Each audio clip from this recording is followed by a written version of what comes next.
Hi everybody, I'm Kimberly Edwards with cookingwithkimberly.com, and today I'm going to show you how to make an easy bread cobbler made with rhubarb and apple. So it's an easy bread rhubarb apple cobbler.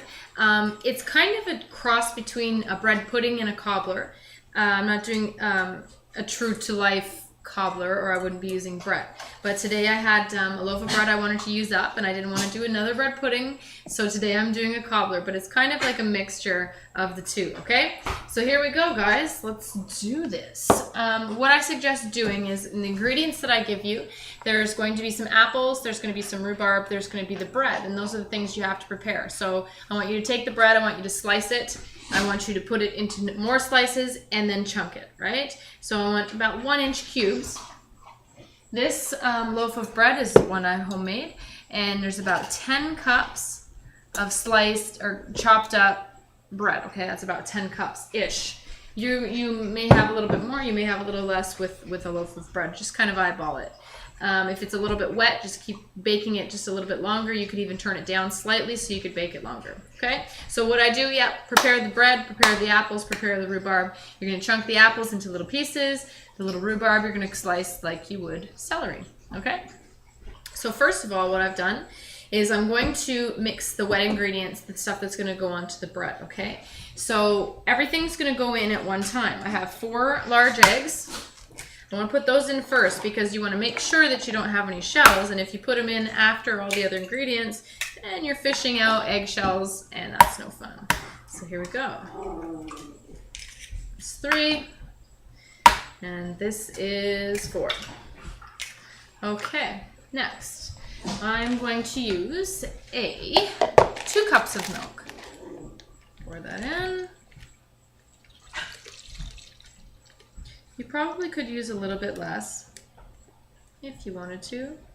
My bread, I want to soak it nicely. Okay. Cobblers don't typically use milk, but today I'm using milk. I just want it softer. You know what I mean? Okay, so there's the eggs and the milk. I'm just going to roughly mix that together before I put some other ingredients in here with a metal whisk. You could use a mix master. You could use the hand blender. Anything like that. Okay, so the sugar, my main concern here is that my sugar is going to be fully dissolved. So I'm using, this is a 1/4 cup, so I'm using 1 1/4 cups of sugar.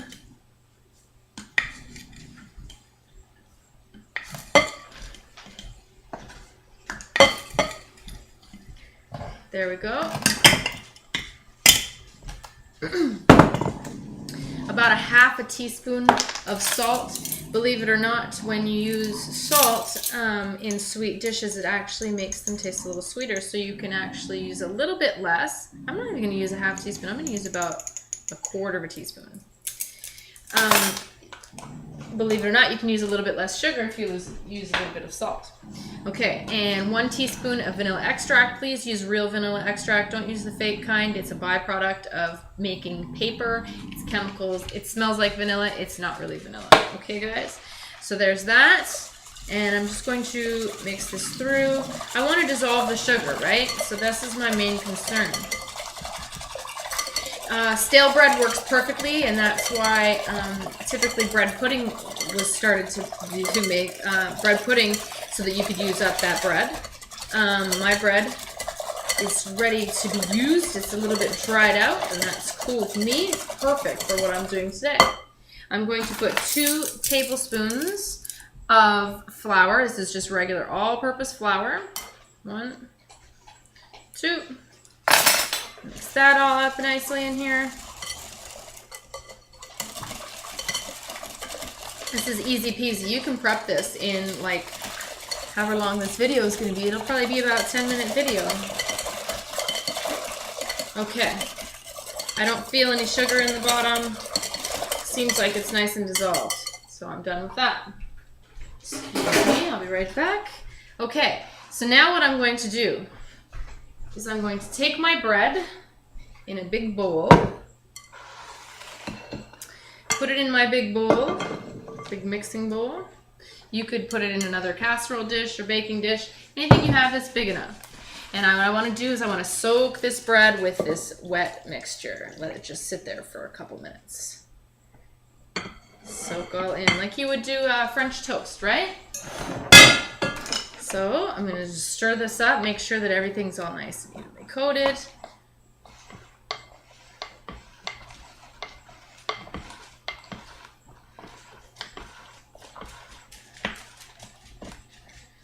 All right. Now I'm going to set this aside right here and get rid of my eggshells.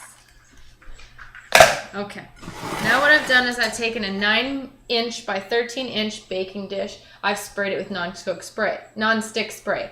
You may use butter, you may use oil, you may use whatever you like to grease this thing up. I use non-stick spray today. Now what I'm going to do, I have 2 apples cut up. They're chopped, sliced, chopped, peeled, cored, all that good stuff. I'm just arranging them on the bottom evenly. And now I'm going to take my rhubarb. My rhubarb, I'm going to take about 4 cups of rhubarb. You just have to guesstimate when you go in your garden and chop it down. You chop it all up and see what you got. That's 2 cups. That's 3 cups. And here's 4. I don't know if it's all going to fit in here. You know what? I'm going to have to switch my casserole dish. And that's what happens in a real kitchen.